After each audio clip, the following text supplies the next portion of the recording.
quand la nuit l'esprit interrompt ton sommeil, n'hésite pas. Tu ne sais pas ce que tu es en train de créer. Une nuit, frère Philippe et sœur Nadine, leur enfant était malade.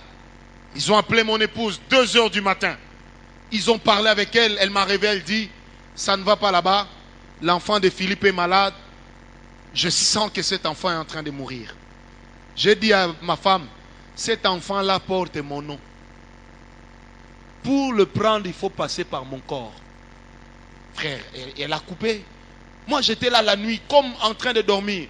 J'ai chikarakanta karababé. Un moment, la nuit, je vois quelqu'un qui vient voler leur enfant. Et il est en train de fouiller. Je cours derrière la personne. Il se met à parler Chiluba. Moi, je ne connais pas Chiluba. J'ai dit à la personne, dis-moi Chiluba, toi, moi, Naoyo, tu vas me le remettre. Une histoire vraie, j'ai raconté à ma femme. Et la personne qui me dit maintenant en lingala, toi, tu n'es pas Moulouba. Tu n'as pas le droit d'intervenir. J'ai dit, comme cet enfant porte mon nom, il a un héritage parmi les miens. J'ai arraché l'enfant de leurs mains. 5 heures du matin. J'ouvre mes yeux. J'ai dit à ma femme, appelle Philippe. L'enfant avait convulsé après qu'il t'ait parlé. Appelle-les maintenant, l'enfant va bien. Quand elle les a appelés, elle me dit, l'enfant va bien. Pourquoi? Parce que la nuit, quand on dort, il y a des gens qui viennent créer des histoires. La nuit, quand tu dors, il y a des femmes qui viennent chercher à coucher avec toi. La nuit, quand tu dors, il y a des hommes qui viennent chercher à coucher avec toi. La Bible dit, veillez et priez. Alors, c'est à ce niveau, 3e degré, qu'en réalité, commence le mariage de nuit. Dans les 2 autres degrés, les maris et femmes de nuit étaient des esprits visiteurs. Amen. Des esprits qui sont venus parce que tu es dans un environnement qui leur appartient. Des esprits qui ont agi parce que tu as excité leur activité par la pornographie, par des paroles, par des échanges, des discussions tournées sur le sexe. Mais dans le 3e degré de jouissance, l'esprit qui vient commence à revenir. C'est là que commence en fait un mariage. Ça veut dire dans le monde normal, nous t'appelons mademoiselle.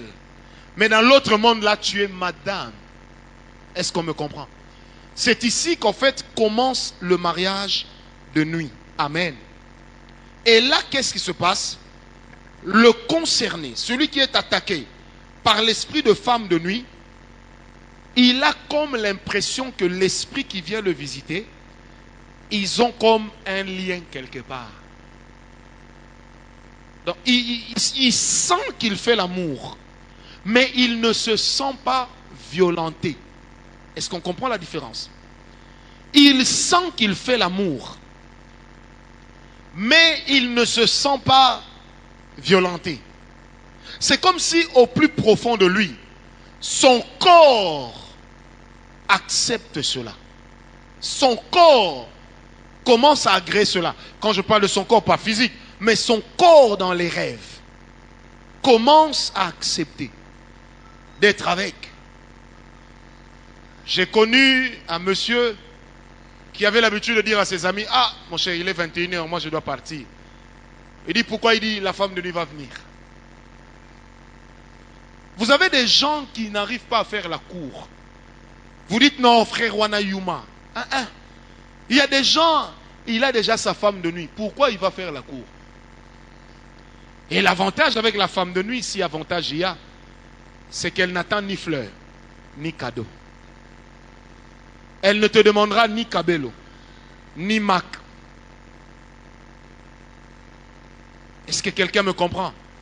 Elle ne te demandera pas le dernier jeans, Levi's ou Chevignon. Elle ne va pas te demander un bijou Cartier ou Chopard. Quelqu'un me comprend? La femme de nuit est simple. L'homme de nuit est simple. Parce qu'il ne te demande même pas de préparer pour lui. Mais tout ce qu'il te demande, c'est de te préparer à lui. Et ça, malheureusement, c'est le degré de jouissance. Comment est-ce que ces démons entrent? Par où est-ce qu'ils entrent? Par où ils entrent? Vous savez, c'est dans le niveau de jouissance ici que vous allez voir un jeune homme qui rêve qu'il est avec une femme et il fait même entrer sa main dans son sous-vêtement. Il est bien, comme à la plage. Donc il est comme ça, comme à Naples. Il est bien là, bien, vraiment bien. Amen. Parce qu'en fait, quelque part, il est en train de jouir de cette activité sexuelle. Faites très attention. Amen. Alors, comment est-ce que ces esprits entrent? Premièrement, ils entrent par l'envoûtement. Ils entrent par l'envoûtement. L'envoûtement a toujours une dimension de séduction. Je répète, l'envoûtement a toujours une dimension de séduction. Et ce genre d'esprit entre par l'envoûtement. C'est-à-dire quelqu'un est envoûté. Un homme a travaillé ton nom, il a travaillé avec ta photo, il a délégué un esprit. Et cet esprit vient te connaître en son nom et lui il en tire plaisir. Ce phénomène-là s'appelle envoûtement. C'est que les Ouest-Africains disent, on l'a bassé. Amen. Amen. En fait, ça veut dire qu'on l'a envoûté. Deuxième grande porte d'entrée, c'est l'auto-excitation ou la masturbation. La masturbation qui est tout simplement de l'auto-excitation. Justement, qu'est-ce qu'elle fait dans les vies? Elle ouvre la porte. Parce que qu'est-ce qui se passe?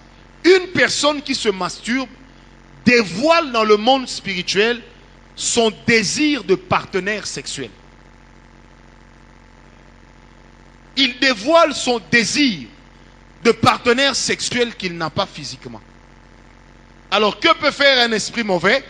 Il peut se présenter comme étant cet esprit-là, ou cette femme ou cet homme avec qui il ou elle se masturbe.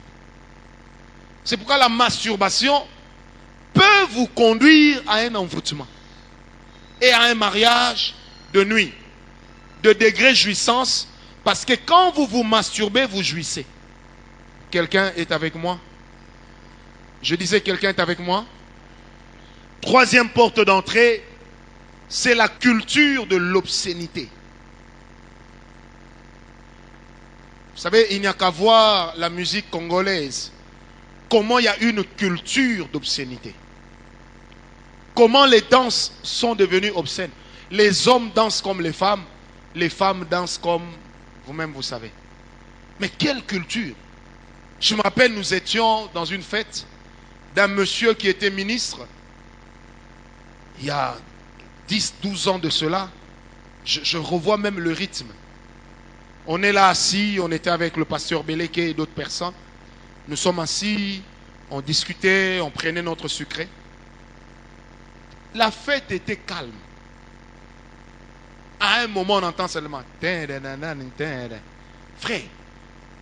on voit même des mamans qui avaient l'air responsables se présenter sur la piste. Et directement, la musique là baisse le son.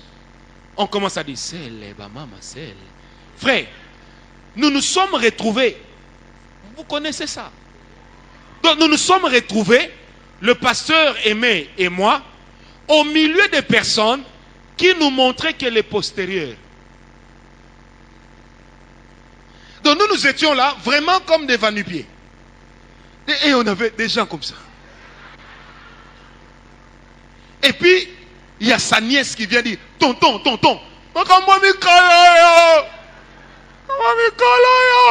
c'est. Ah! Et après, les danses devenaient de plus en plus obscènes. Nous nous sommes levés, nous sommes partis. Mais quand tu as dansé obscènement comme ça, en fait, c'est quoi le but? C'est s'auto-exciter. Vrai ou faux? Répondez-moi. Quand tu suis une femme qui va danser jusqu'à faire comme ça, et touche comme ça, et puis, qu'est-ce que tu espères? Mais rien que le geste de la fin, ça te transmet un message. Si tu veux, viens.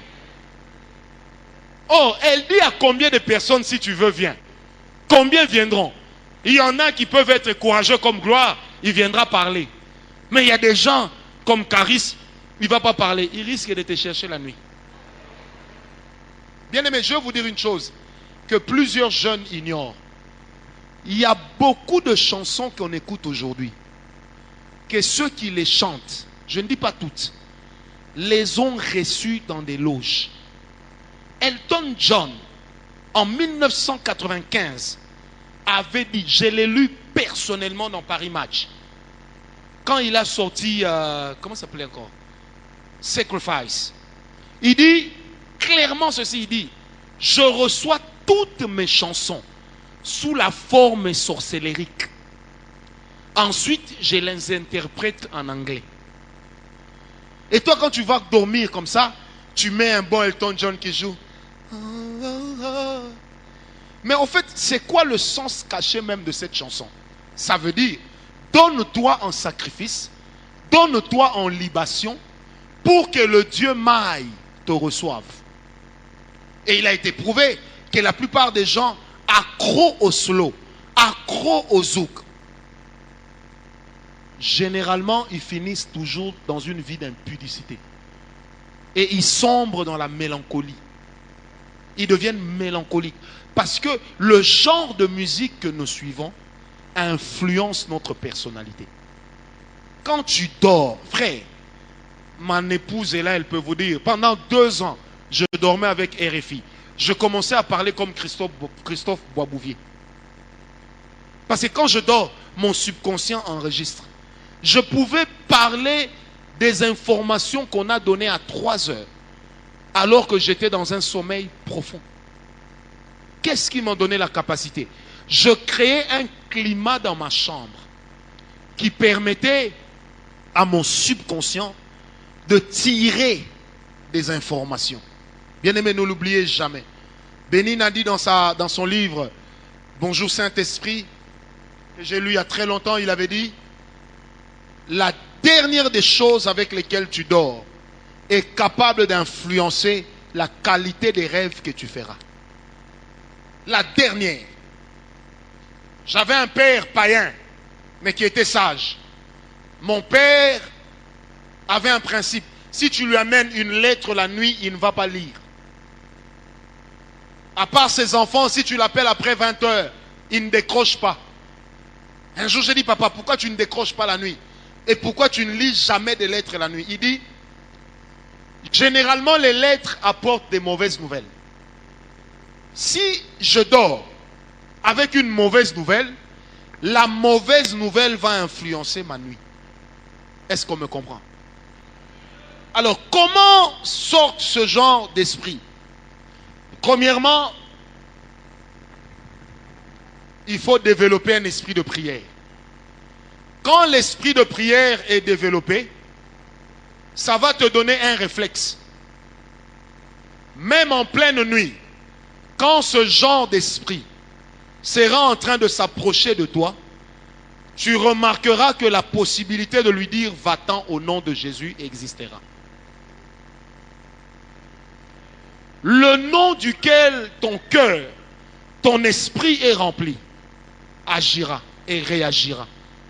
Quand tu es ancré en Christ et que ce genre d'esprit s'approche de toi, facilement tu pourras dire « au nom de Jésus, je te chasse » et il s'en ira parce qu'il est écrit « résistez au diable, il fuira loin de vous ».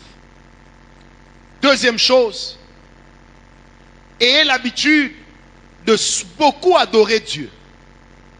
De beaucoup adorer Dieu dans votre vie. Celui qui adore Dieu cesse de vivre pour lui-même et il commence à vivre pour Dieu. C'est ça le mystère de l'adoration. L'adoration fait taire nos désirs charnels et fait monter les désirs célestes.